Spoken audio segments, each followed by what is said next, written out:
Now, when it comes to screen time, though, when you look at all the different studies, whether it's from the World Health Organization or different pediatric societies, they all have slightly different opinions on things. But when you look at all of the data, all of them have three primary things in common. Screen time has become another thing we measure. In this episode, we discuss whether or not managing screen time is worth the fight with a child, what daily dosage is considered a healthy amount, and what students are spending their screen time watching in school. I'm Jeff Eckert. I'm Jason Brewer, and this is The Thought Factory. The Thought Factory podcast is brought to you by Never the Same, cultivating students through biblical discipleship and spiritual disciplines using theology, community, and technology. Learn more at neverthesame.org. Wow, it is season 8, Jason. We've been doing this for 8 7 years. seasons. Not quite 8 years. We are so pumped to get into this season. We've got, again, always great new source material directly from students. We've got some amazing guests lined up. It's been a joy, man. We've done this 7 seasons. We're jumping into 8. This is a big year. Excited. Yeah, well, let's go. Let's get into it. You know, it's exciting to be able to have another season to talk about youth ministry, about adolescence, about the culture, and that's what we're going to do. We're going to spark conversation and hope that it sparks conversation in your ministry or your place of work or in your home with your family, wherever you may find yourself. But if you are investing in the lives of students, we hope that these conversations are a part of your conversations. 2020, it's a big year. As we're recording this, we're into this new year and this new season. And just because of the numbers, 2020 catches people's attention. That brings us to a couple things, Jason. Number one is summer's coming up. There's a couple things for us big happening this summer. One is NTS Camp. This is our 20-year celebration of NTS Camp. It started back in the year 2000. And it was an idea that me and a friend, Darren Campbell, had as youth pastors, and we tried this little experiment. It kind of took off. Here we are 20 years later. And for the next 20 minutes, we're going to have you describe every single year what happened. Man, I cannot even remember. I couldn't even go back. I can barely remember this year. But I tell you, it's been really amazing. We're celebrating a big year. We're actually adding another venue out in California. So if you're listening to this and you're in California, we'd love to, or in that area, join us for that brand new location of NTS Camp. But learn more, ntscamp.com. Find information, get your youth group signed up. We'd love to see you there.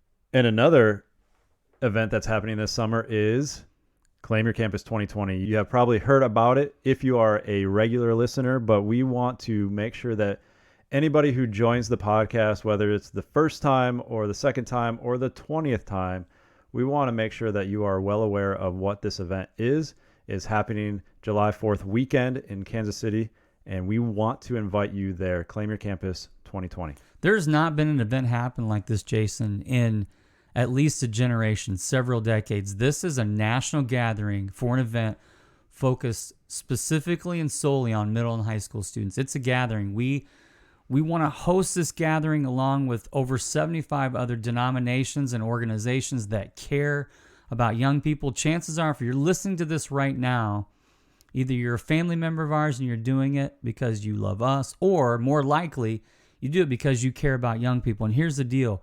We think about this event this summer. This is an event and a moment that could spark a change in this generation. And the idea of this event called Claim Your Campus 2020 is to create a moment that will mobilize a movement. This moment that will happen near Kansas City in a field, an outdoor event, July 4th weekend, where we will gather together 100,000 students is our goal from 10,000 schools and equip and inspire them to bring change back to their campus. That's the moment. The mobilization will happen there. It will feel like a music festival, but these students will be resource with encouraging and inspiring ideas and concepts that will specifically help them go back to school and show and share Jesus on campus. And that's where the movement comes in. We want to see this movement of prayer, sharing their faith, and serving on their campus happen at every school in America.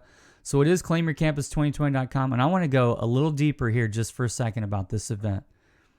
You know, whenever God does something big, it's always ushered in by his people praying. And God stirs up his people to pray in very strategic and specific and passionate ways. And that seems to be the red carpet that's rolled out for God to come in and to do something unique and special and powerful. And I can tell you, Jason, in my travels and meeting people of all different kinds, many of us are feeling the same way. We're feeling that something is about to happen in our nation. And events like Claim Your Campus 2020 and other things happening, we believe are part of a bigger thing that God's doing. And I think one of the signposts that all of us agree is that the church and we're talking about America specifically here, is rallying together and praying and uniting together in this rising belief that something's about to happen. And I will say this speaking on behalf of being in youth ministry, that students are really a key to any spark that will happen in our nation of God. And students have to be a part of that. In fact, I think it won't happen without students. That's why this event is important, because it stands for more than just this moment. It's the movement that we're talking about that happens afterwards. So, Jason, where can they learn more about this event? They can go online and click in claimyourcampus2020.com and browse the server that is providing them with the website, and they will find more information. They can also find information on Facebook, Claim Your Campus 2020. You can follow us on Instagram, Claim Your Campus 2020. And I believe I've exhausted the ones that I know of.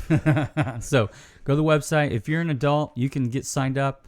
It's $99 to get registered. For students, it's only $49. And adults, you are an important part of this moment, because just imagine what would happen if God were to move powerfully in a school that you know of in your community, where your students or kids attend. Imagine if God were to do something there through the prayers of students, and this moment can have an effect on a campus that you care about. And for you, it's a call to action. It's to say, I want the school that I care about to be at this event. So you as an adult play a critical role, because you get registered and then you bring some students with you. If you're a coach or a parent or a teacher or a community leader, you can help get a school mobilized. You can also, if you're a youth pastor or a church leader, ministry leader, announce it to your youth group, say, hey, we're going, and get a bunch of students and get signed up and go. Also, Jason, on the Claim Your Campus Facebook page, every Tuesday night at 9 o'clock Eastern, you can hear the latest updates about what's happening. And specifically for you as an adult, how do you get students connected and motivated and mobilized to go to this event? We share very specific, strategic ways to do that. So that's Claim Your Campus on Facebook. Every Tuesday night at 9 o'clock, we have guests, artists that will be there, other national leaders. So join us there as well. And if you are a new listener to the podcast, The Thought Factory, we are going to be talking more about this throughout the season. So you can follow us every week and hear more about what's going on. You'll be reminded, or you will be encouraged to do certain things. But in the next few months leading up to the event, we will be sharing about Claim Your Campus 2020 in this podcast every single week that it's released. The illustrious Chris McKenna is with us once again. Our most frequent recurring guests. Seems like every year we want to invite you in and just talk digital media technology. You had one of the most obscure career paths as well. You went from accounting to youth ministry. Right. And then to doing this. To internet safety. That's logical. Right. Yeah, that's right. I just like to keep both hemispheres exercising as much as possible, left to right to somewhere in the middle. So from accounting to all-nighters, you've done it all. You've seen it all. That's right. And so really what we love about you, Chris, is you're kind of one of us in the youth ministry, obviously, because you were a youth pastor. And it's kind of like once a youth pastor, always a youth pastor kind of thing. And now you still have that heart. And there's so much that boy, we could talk about today in terms of what you bring to the table. You're just this vast array of knowledge and experience. And I know you would you have a lot to offer here. But before we get any further, I do want to mention, go to protectyoungeyes.com, get signed up for the email, just your content that you're putting out. It's continually updated. You really are on the forefront of anyone that we know of in the area of being ministry minded to youth ministers and youth workers and parents to help us live in this digital world. And so we're grateful for all that you do. But make sure if you're listening to this, you haven't already, get on their list. You need to be on this. Thanks. Yeah, I appreciate that. So screen time. It's a topic of debate. I get a report every Sunday. I get it on Sunday morning when I'm in bed. I get the screen time. Is that when it comes out from Apple? Is it everybody? Do you guys get it then? I'm sitting in church on Sunday morning. Sunday? Yeah. Okay. Nobody at Apple goes to church then. They're all working to send us our screen time. So they're hitting the send individually to every single device. So early on Sunday morning, I wake up to my screen time report, and sometimes it's like, oh. And then sometimes I'm like, oh, crap, this is a terrible week. Right. Because screen time is almost like, how much digital junk food did you take in this, and your kids and everybody else. So give us your view on screen time. Yeah, it's a pretty consistent question. And we talk to parents who are parents of kids of a lot of different ages, right? Whether it's elementary or preschool, elementary, junior high, or high school. And I think that's what's difficult about it, because the way that I believe we should approach screen time varies greatly depending on the age and stage of the child. And so if you're a family that has children in multiple stages, ranging from elementary all the way up through high school, it's easy to default to the lowest denominator, which in that case is going to be the youngest child, which is a stage where you want to highly control screen time. And studies would say that's a pretty wise position to have. But then some of that translates into maybe a little bit too legalistic of a view on screen time for some of the older kids who need to explore. And let's just be honest, YouTube is a source of great entertainment at times, and it's a great relief for a kid sometimes who's had a really stressful day in high school, just to come and veg out in front of YouTube for an hour and a half, like I've watched my daughter do. So the rules in a home need to flex depending on where the kids are at. So we have a lot of different parents who in our talks ask us a lot of questions about that topic. So you're saying the number that is projected maybe by a psychologist or somebody who has more medical expertise and saying, your child needs this X number of hours in front of the screen, or not even need, but avoid more than this number. You're saying it's not as hard, cut and dry number. I don't think so. We want a number. Everything is easier if we do, right? I get the question all the time around, well, what's the right age to give my kids social media? I wish I could say that every human who turns 14.2 is ready for social media. That'd be easy for parents. Yeah. But it's not. We often have to look at more qualitative attributes instead of just the quantitative. I think both are necessary, but there's a need to look at both sides of that. Now, when it comes to screen time, though, when you look at all the different studies, whether it's from the World Health Organization or different pediatric societies, they all have slightly different opinions on things. But when you look at all of the data, all of them have three primary things in common. Number one, that less is almost always better for most kids. So whatever number your kid is at right now, they're not going to be harmed with less screen time. Okay, let's just put that out there. Yeah. It seems obvious. Great. We agree on that. Number two, for young children, particularly kids who are 2 or 3 years old, they should have almost zero sedentary screen time. That the tablet should never be used as an emotional pacifier. Everybody agrees on that. And recent studies, published by the New York Times and others recently, would say that up until age 5, a tablet is so captivating and so neurologically engaging that kids up to 5 years old who have excessive amounts of tablet-driven screen time actually learn to read at a slower pace than their peers. It is having an impact on the way in which young people learn, right? So for young kids, almost zero. And so these are some of the things that, the studies, say let's keep those things in mind. The other thing they say is that parents are almost always the best indicator of whether or not kids develop healthy screen time habits. Is how we were joking, just about our own screen time. The way we use it often dictates how they use it. But then as a kid grows up, I think we need to ask different questions. It's less about was it 0 for the kid who was 2 or 3 and just more about looking at the kid as a whole, right? Looking at your teen daughter and looking at other aspects of his or her life. I recently had a parent who came up to me after a talk. We had spoken to a whole group of parents over in Arizona, and a mom come up who, after our talk, it's not uncommon for a parent to just be overwhelmed.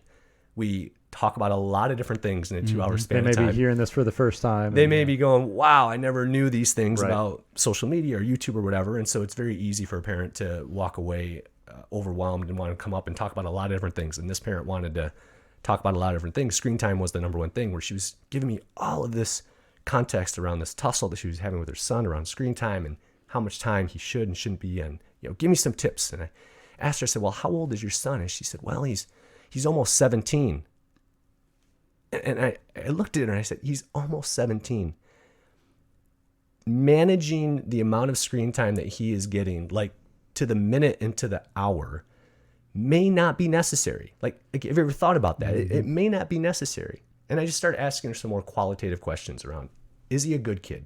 Does he treat you well? Is he respectful? How are his grades? Like looking at some of these other parts of him as a human being. Now, you asked if his room was clean. Did you ask that? I did ask her if... That's part of a key element in being responsible. I know, that scares me. What did they say? Was the room clean? Well, Jeff, is your room clean?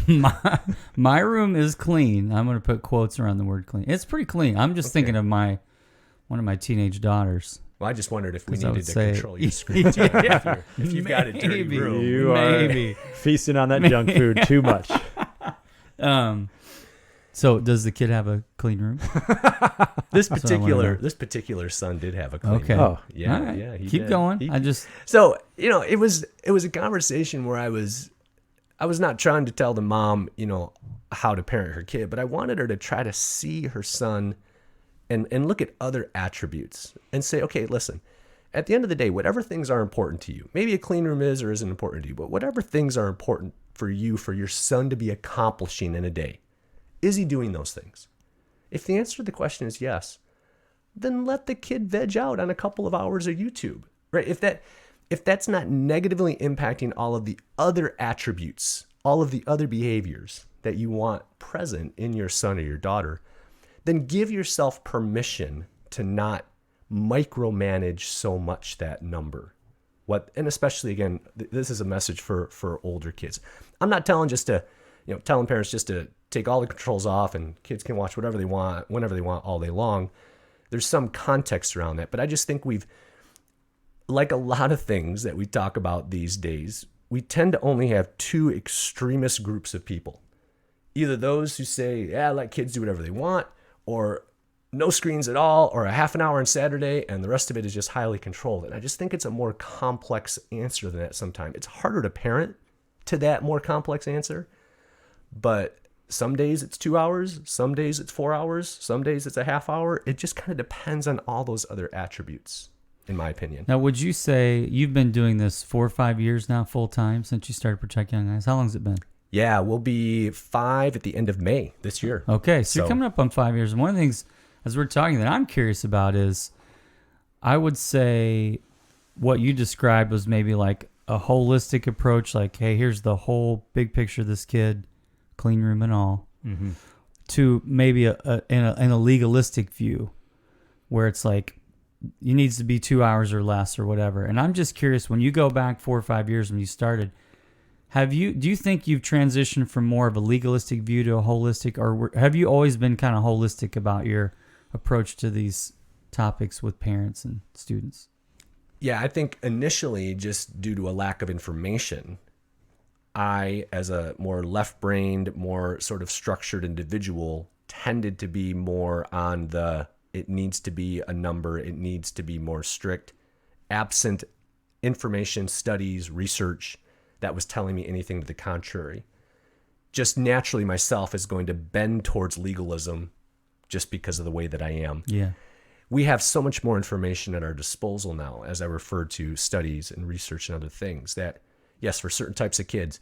I would also say then, I mean, all of that is under the context of mom and dad know your kid, right? Yeah. There are certain types of young men and young women who simply have an addictive nature. They simply have a compulsivity to the things that they consume, that for that type of kid, then okay, you know your kid, control it a little bit more.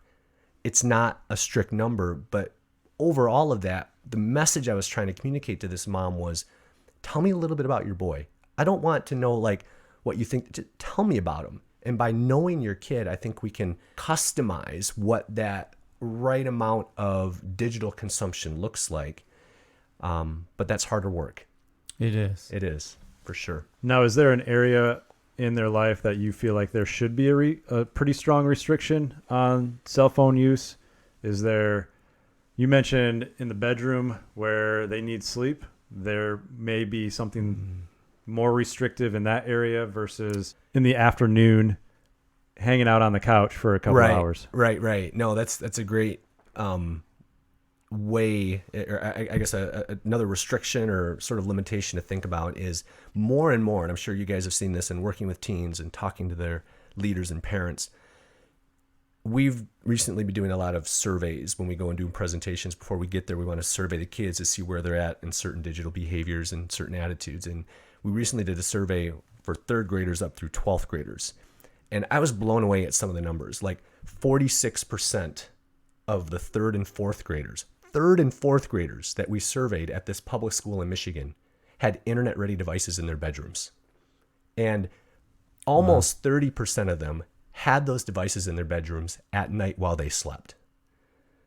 Now, again, a lot of different opinions about that, but when we look at some of the trends around mental health and around anxiety and depression and suicide and other things that we're seeing in teens, so much of that often has its source in rest and sleep and self-care. Yes.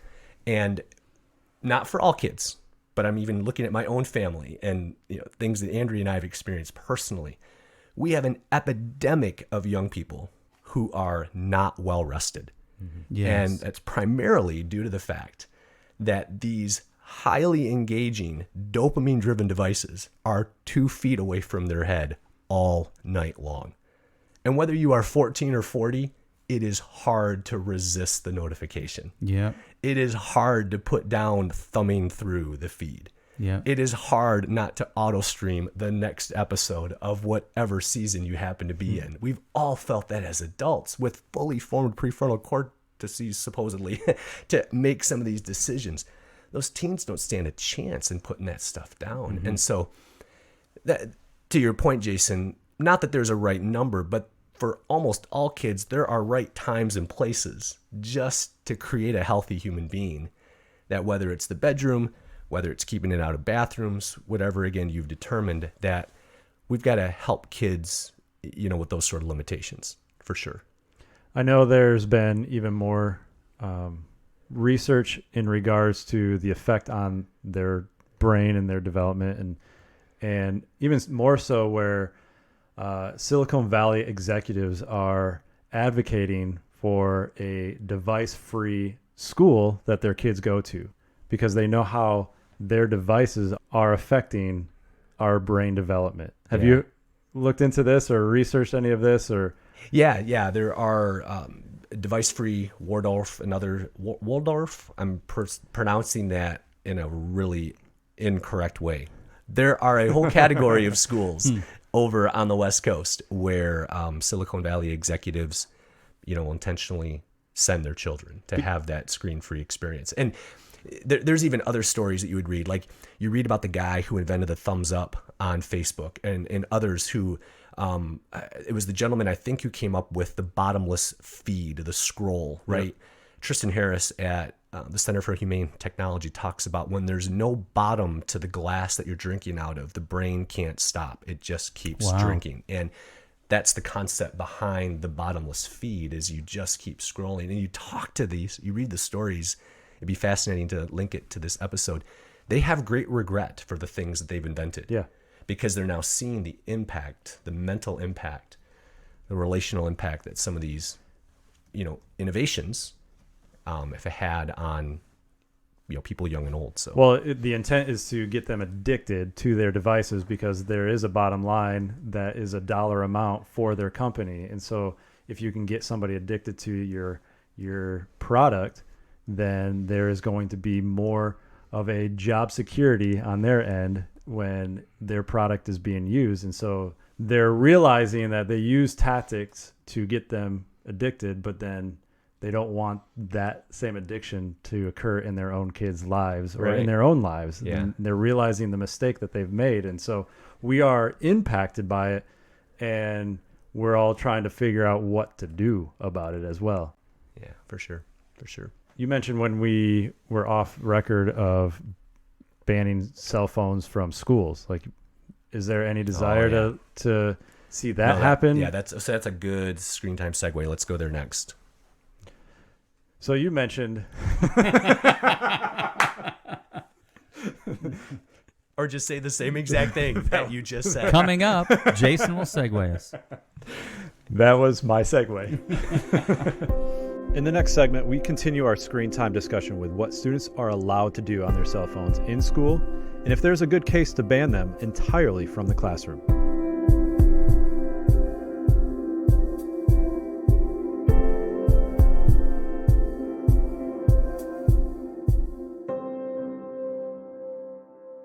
As we look at the variety of places that we are engaged in the cell phones, the screens, the tablets, Right. and we're talking about the restrictions of maybe at night in their bedrooms, but also allowing them to have more time during the day if they are responsible enough to get other tasks done. Is there other aspects or elements that we should kind of consider a restriction in when we are talking about their exposure to this screen time and the effects it has on their developmental brain and their relational connection with other people?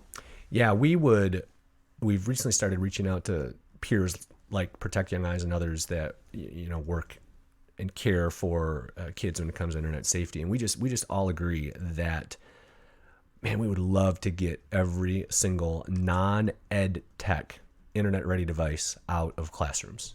They just do not enhance education.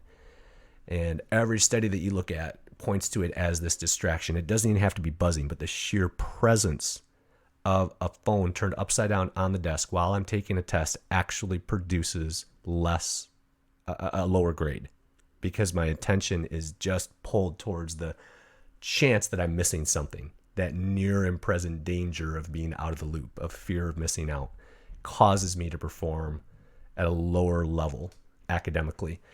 And so, what is it, the phone free school campaign, whatever it is, we fully in 2020 want to move down a path of advocating for a direction. Like here in Grand Rapids, we have a shining example nationally that every school should look at when it comes to this issue right here at Forest Hills.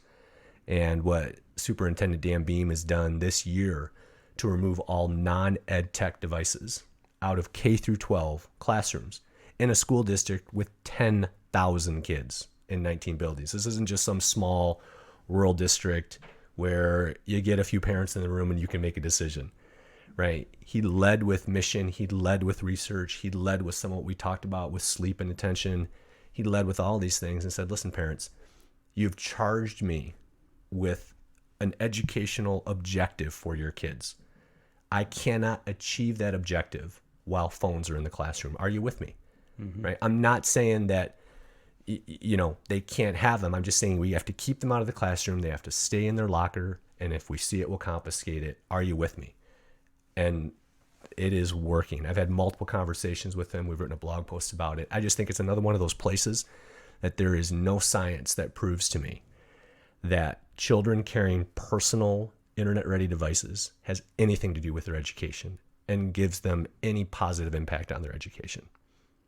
It's more often parents who are saying, I want to get in touch with my kid. I want to be able to get in touch with them all the time. Listen, it's just not necessary. The trade-off is not worth that little bit of benefit.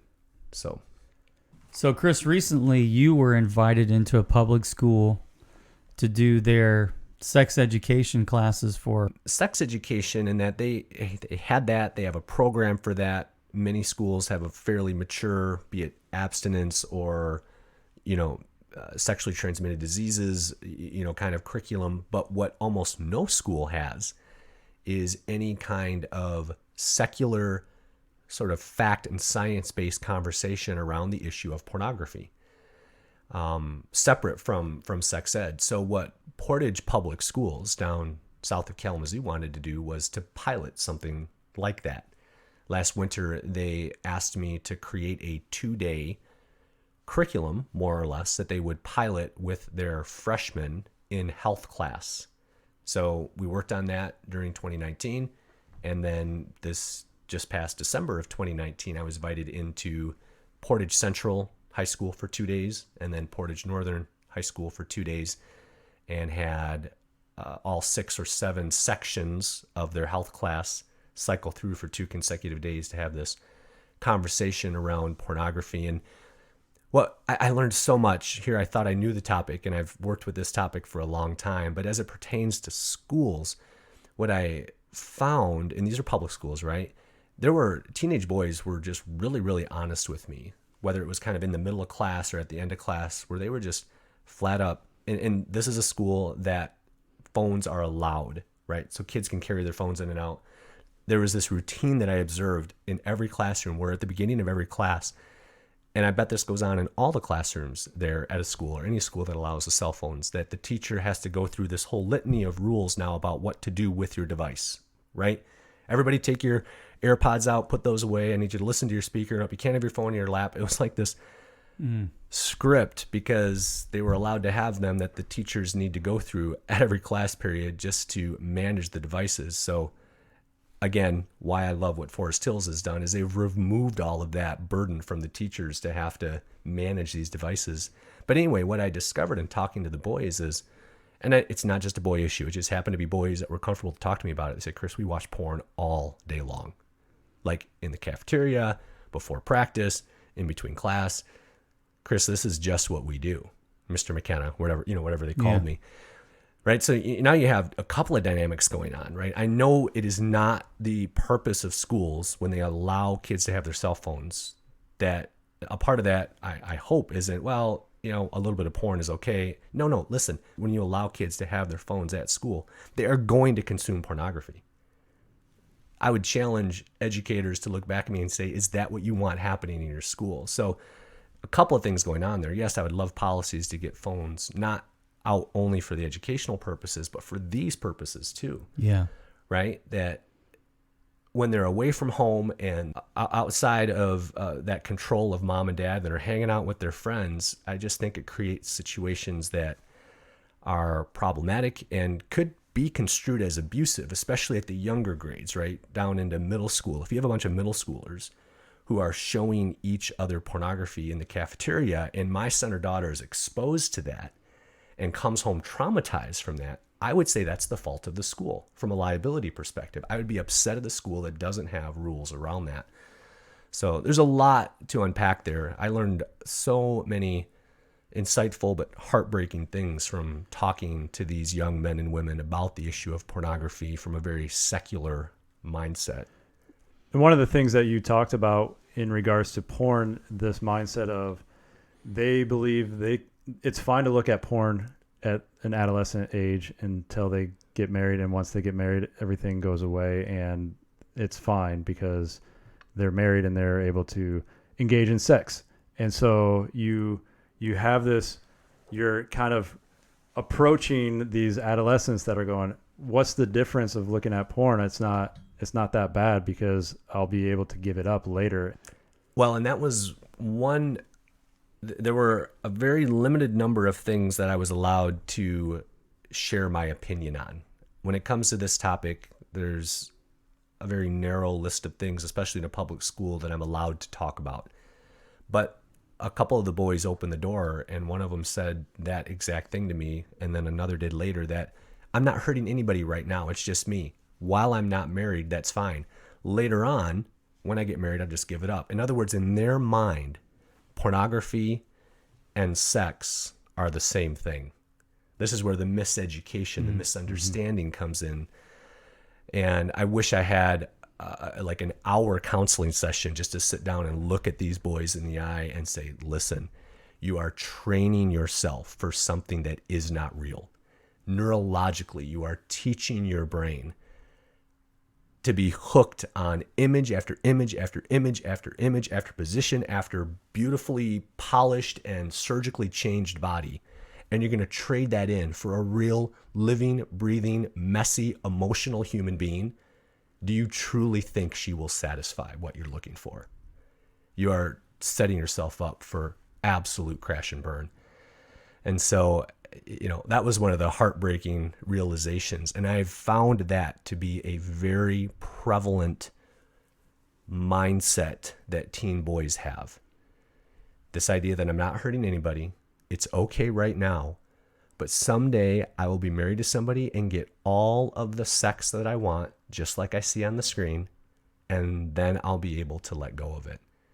And on the other side of that, in my role at Coveted Eyes, as I'm responding to men on the blog and so forth, more often than not, their wives who are commenting who 10 years into a marriage have discovered a husband addicted to pornography for 10 years, and that started 10 years before they got married, right? This has been going on for years and years and years.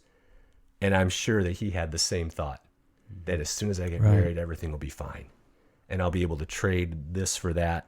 And neurologically, they are not even in the same universe.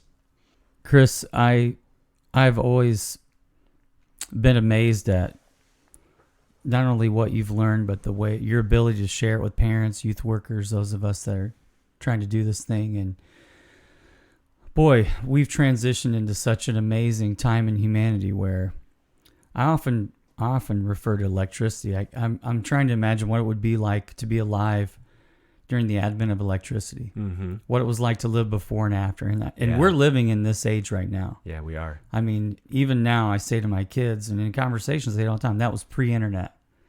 Life was completely different pre-internet, pre-information age.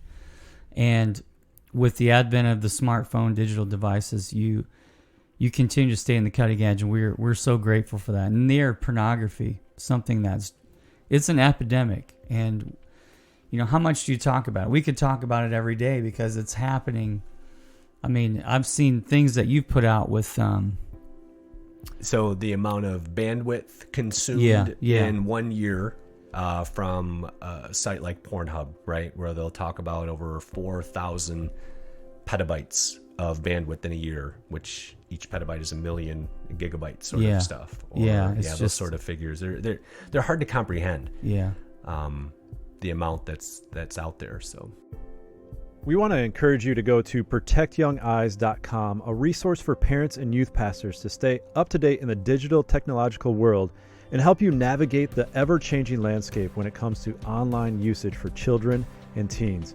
And if you have not done so already, we want to encourage you to listen to our last episode on legislating the digital playground, where Chris talked about proposing legislation to get the App Store ratings more intuitive for parents. You can find out more at fixappratings.com. The Thought Factory podcast is brought to you by Never the Same, whose vision is to see new generations transformed in Christ to further the kingdom of God. Learn more at neverthesame.org.